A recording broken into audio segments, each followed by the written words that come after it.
ladies and gentlemen, boys and girls, to another episode of Paradise ASMR.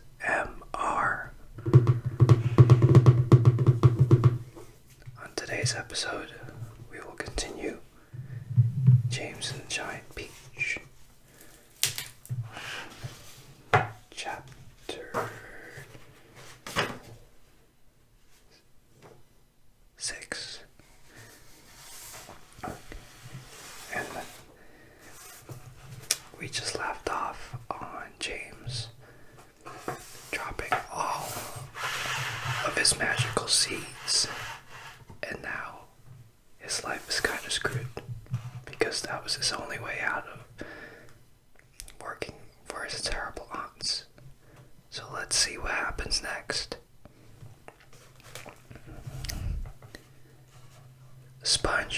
Sponge, come here at once and look at this. At what? It's a peach, Aunt Spiker was shouting. A what? A peach. Right up there on the highest branch. Can't you see it? I think you must be mistaken, my dear Spiker. That miserable tree never has any peaches on it. There's one on it now, Sponge. You look for yourself. You're teasing me, Spiker. You're making my mouth water on purpose when there's nothing to put into it. Why, that tree's never even had a blossom on it, let alone a peach. Right up on the highest branch, you say? I can't see a thing. Very funny. Ha ha. Good gracious me. Well, I'll be blowed. There really is a peach up there. A nice big one, too, Aunt Spiker said. A beauty, a beauty, Aunt Sponge cried out. At this point, James slowly put down his chopper and turned and looked across the two women who were standing underneath the beech tree. Something is about to happen, he told himself. Something peculiar is about to happen at any moment. He hadn't the faintest idea of what it might be, but he could feel it in his bones that something was going to happen soon. He could feel it in the air around him, in the sudden stillness that had fallen upon the garden. James tiptoed a little closer to the tree. The aunts were not talking now.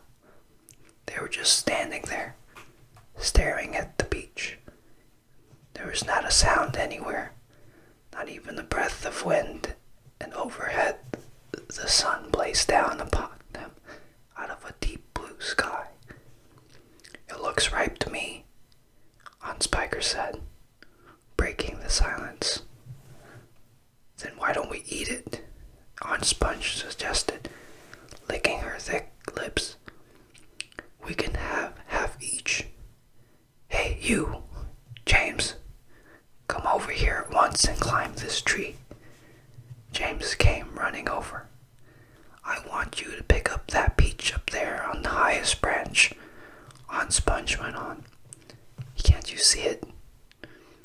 Yes, Auntie Sponge, I can see it. And don't you dare to eat any of it yourself.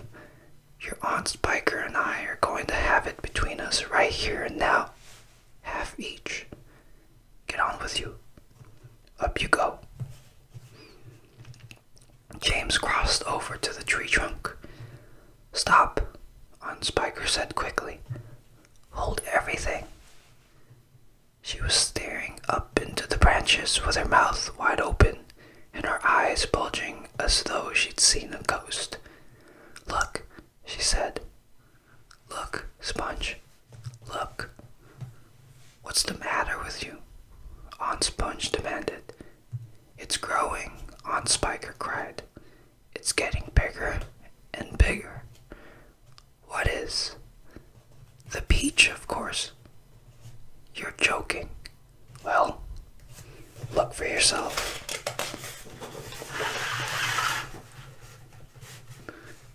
But my dear Spiker, that's perfectly ridiculous.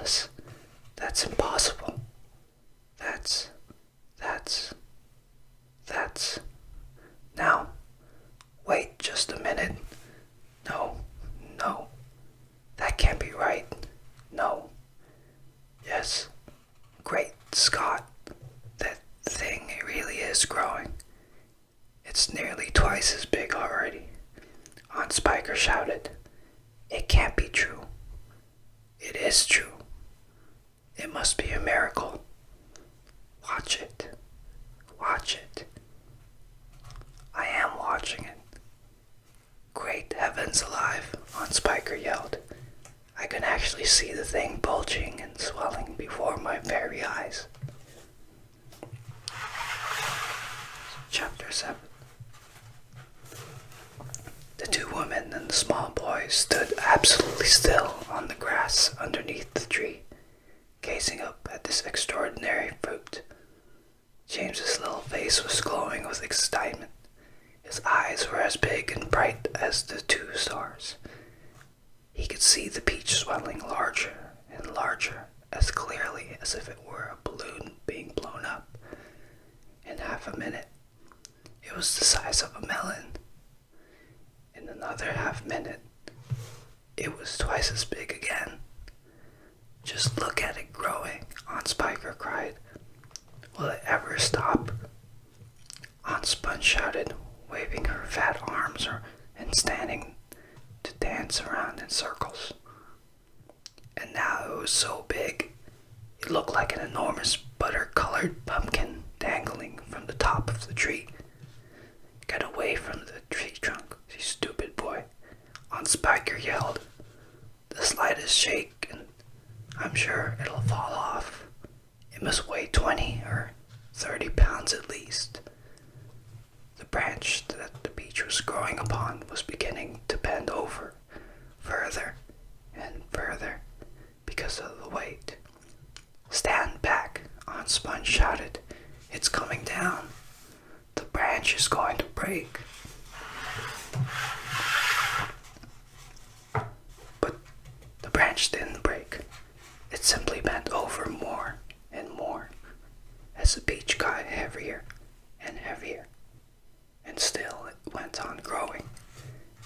In another minute, this mammoth fruit was as large and round and fat as Sponge herself, and probably just as heavy.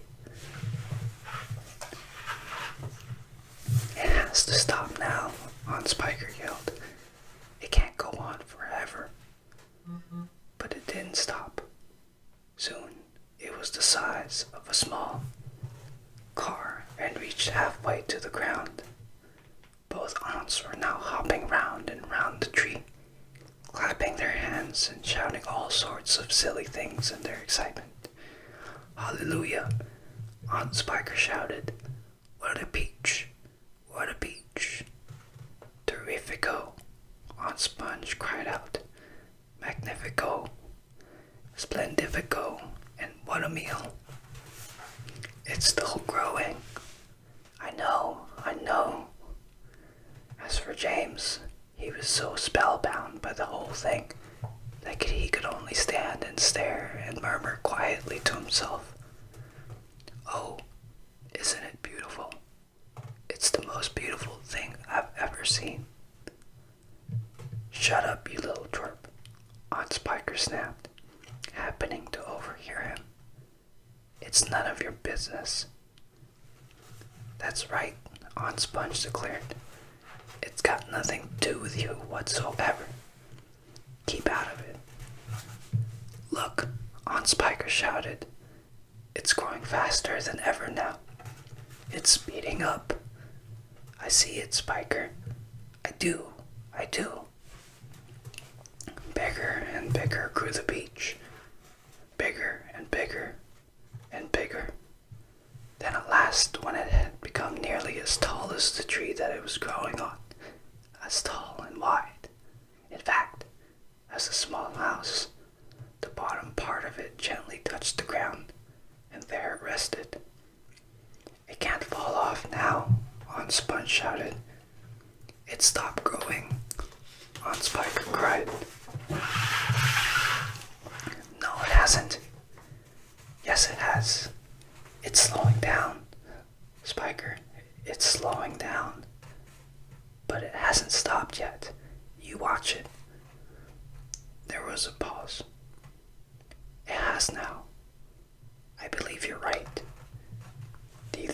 it's safe to touch it? I don't know. We'd better be careful. Aunt Sponge and Aunt Spiker began walking slowly round the beach, inspecting it very cautiously from all sides. They were like a couple of hunters who had just shot an elephant and were not quite sure whether it was dead or alive. And the massive round fruit towered over them so high that they looked like midgets from another world beside it. The skin of the peach was very beautiful, a rich, buttery yellow with patches of brilliant pink and red. Aunt Sponge advanced cautiously and touched it with the tip of one finger. "It's ripe," she cried. "It's just perfect. Now look here, Spiker. Why don't we go and get a shovel right away and dig out a great big chunk of it for you and me to eat?" "No," Aunt Spiker said. "Not yet." "Why ever not?" "Because I say so." "But I can't wait to eat some," Aunt Sponge cried out. She was watering at the mouth now, and a thin trickle of spit was running down one side of her chin. "My dear Sponge," Aunt Spiker said slowly, winking at her sister and smiling a sly, thin-lipped smile. "There's a pile of money to be made out of this, if only we can handle it right. You wait and see." And that concludes our James and the Giant Peach for this week. If you like what you're hearing and seeing, be sure to like and subscribe and share, and I will see you next time.